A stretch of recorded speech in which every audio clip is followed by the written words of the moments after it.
Yes, I believe in God, but this is serious. Written and read by Brother Jerry Valenti. When Jesus, Peter, James, and John come down from the mountain after the transfiguration, they encounter a group of people surrounding a boy who is possessed by an evil spirit that causes him to foam at the mouth and fall on the ground, sometimes falling into the fire and then into the water. The boy's father explains to Jesus that his son has been possessed for his entire life, and that he has already asked some of Jesus' disciples to cast out the evil spirit, but they have been unable to do so. So now the father is asking Jesus to help his son. If thou canst believe, all things are possible to him that believeth. Mark 9:23. The response from Jesus indicates that it's all about faith. It's all about believing that the Lord can do the thing that's being requested. It's no different today. In fact, our ministers occasionally ask a person who has come forward for prayer whether they believe that the Lord can heal them. Of course, the person always says yes, but the idea is to get the person to think about how much they believe and to understand that their personal belief is a key factor in whether or not their prayer will be answered.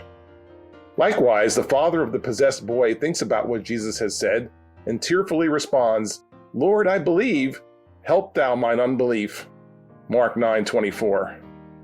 Although this may sound like double talk, I believe, but I don't believe, what the man is really saying is, yes, I believe, the way most people will respond that they believe in God, but this is serious, so I don't know that I can fully believe that God will handle it. How many of us tend to be like this man? Are there things that we feel are beyond the reach of what God can or will do? Things that are too serious to leave in God's hands? Do we find ourselves contemplating actions or inactions that may not be consistent with being a servant of God to handle such situations? Saying things like, I believe in God, but I have to do what I have to do. Or, I have faith, but, followed by some statement that indicates a lack of faith.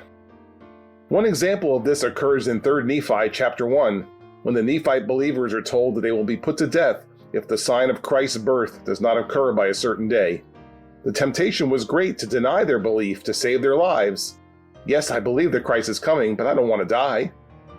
Happily, the Nephites did not do what they had to do. They clung to their belief, and the sign of Christ's birth did appear just in time. Another example occurs in Alma chapter 4, when Alma sees a need to travel around the church and correct the many sinful conditions that had arisen. However, Alma had a high-powered job at the time. He was the chief judge of the land, roughly the equivalent of being the governor of a state today. It would seem like a no-brainer for Alma to decline the opportunity to travel around the church due to the responsibilities of his job. Yes, I have faith that God can provide for me, but I can't damage my career.